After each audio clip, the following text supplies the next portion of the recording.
5 టెస్టుల బోర్డర్ గవాస్కర్ ట్రోఫీలో భాగంగా ఆడిలైట్ వేదికగా జరిగిన రెండో టెస్టులో ఆస్ట్రేలియా చేతిలో భారత్ 10 వికెట్ల తేడాతో ఘోర పరాజయాన్ని చవిచూసింది.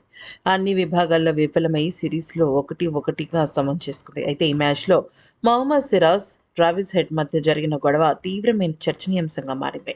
దీనిపైన ఆస్ట్రేలియా జట్టు కెప్టెన్ అయిన పాట్ కమిన్స్ కూడా మొట్టమొదటిసారి నోరు విప్పి సమాధానం చెప్పాడు. అయితే మనందరికీ తెలిసిన విషయమే, ట్రావిస్ హెడ్ను సిరాజ్ అవుట్ చేసిన తర్వాత సిరాజ్ అలాగే అక్కడున్న అక్కడున్న ట్రావిస్ హెడ్ మధ్య మాటల యుద్ధం జరిగింది.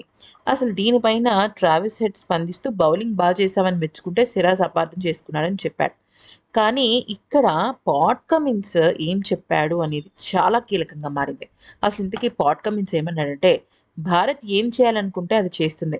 నా భయమంతా నా ఆటగాళ్ళ గురించే. బోర్డర్ గవాస్కర్ ట్రోఫీలో చాలా పెద్ద రచ్చ రాజుకుంది. ఇది పెద్ద సిరీస్. ప్రేక్షకులతో అన్ని రోజులు స్టేడియంలు కిక్కిరిసిపోయి ఉంటాయి. ఈ క్రమంలో తీవ్రత, ఆసక్తి, ఒత్తిడి ప్రతిబింబిస్తాయి.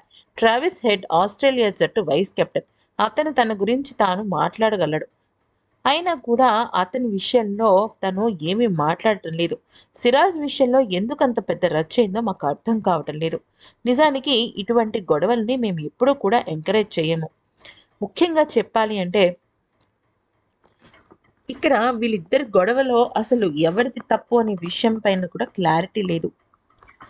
ఇక బోర్డర్ గవాస్కర్ ట్రోఫీలో వేడి రాజుకుందని, భయమంతా కూడా తన ఆటగాళ్ళదేనని చెప్పుకొచ్చాడు. అంటే పాట్ కమిన్స్ పరోక్షంగా ఆస్ట్రేలియా జట్టు ఆటగాళ్ళదే తప్పని, సిరాజ్ తప్పు లేదని, అయితే భారత్ ఏమనుకున్నా అది చేస్తుందని, అంటే భారత్ వైపు న్యాయం ఉందని పాట్ కమిన్స్ ఉద్దేశం.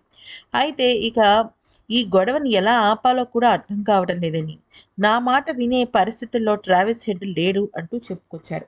మరి దీని విషయం మీద ఇంకా ఐసీసీ రంగంలోకి దిగుతుందా? లేకపోతే ఇరు జట్లే మళ్ళీ సమ్మతంకొస్తారన్న విషయం పైన క్లారిటీ లేదు.